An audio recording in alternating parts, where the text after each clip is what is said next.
Hi, I'm James from the RAGAMUFFINs, and this is the problem with Download Festival.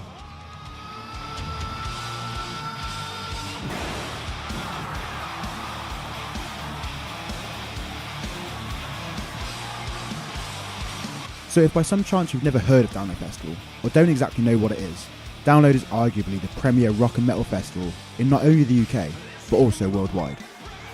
It has been held at Donington Park since its inception in 2003, being a spiritual successor to Monsters of Rock. Now we've established that, based on the title of this video, you're probably wondering, James, why don't you like Download Festival? It sounds perfect for you. I'm going to start this straight off the bat and say that I love Download Festival. I went in 2019, was scheduled to go again in 2020, and rolled my ticket over again to go in 2021. But when that got cancelled as well, we rolled the ticket further for 2022. When we did go in 2019, the main attraction for me was seeing one of my favourite bands of all time in Slipknot, as well as many others scattered over the weekend, including Lamb of God, Beartooth and Trivium.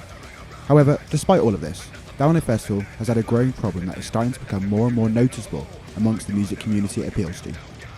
We're starting to see a revolving door of the same headliners appearing again and again, returning for multiple top billed spots.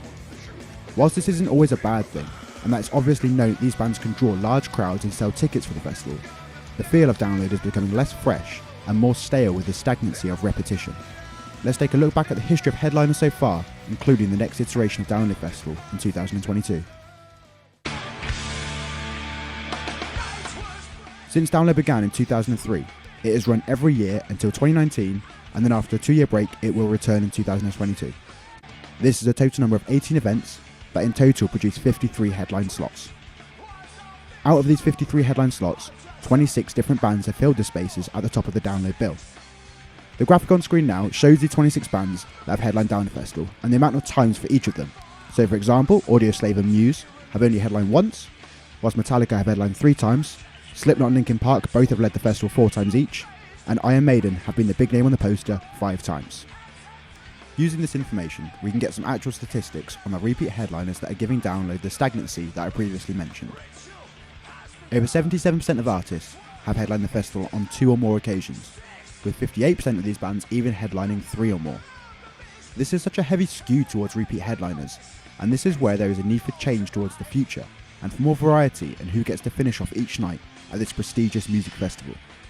While there will always be bands that will not just reappear at Download Festival, but re-headline it, a new breed of artists is needed which have not yet had the chance to take top billing.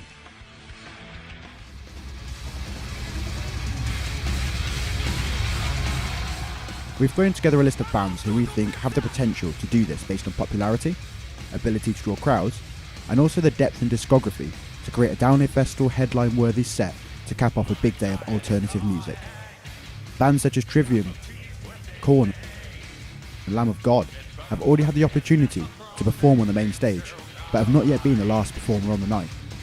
Others such as Foo Fighters, Red Hot Chili Peppers and Green Day have never played Download Festival ever. Bring Me the Horizon, Architects and Bullet for My Valentine are British bands who have grown in the scene to a level where they could represent their home festival at the highest level. This new wave of headliners, alongside previous ones, will inject new life into the premier festival for heavy music, re-establish Download as the must-see event of the year for music festivals, and appeal to audiences who want to see these newer bands have their time to prove themselves to be capable of being that big name atop the poster. What do you think of this proposal? Do you think that this new wave of headliners would allow Download Festival to keep itself as a must-visit destination for music fans new and old? Let us know your thoughts in the comments below, and tell us who you'd like to see headline Download Festival sometime in the future. Like the video, share it around, and subscribe to the channel for all things alternative and heavy music.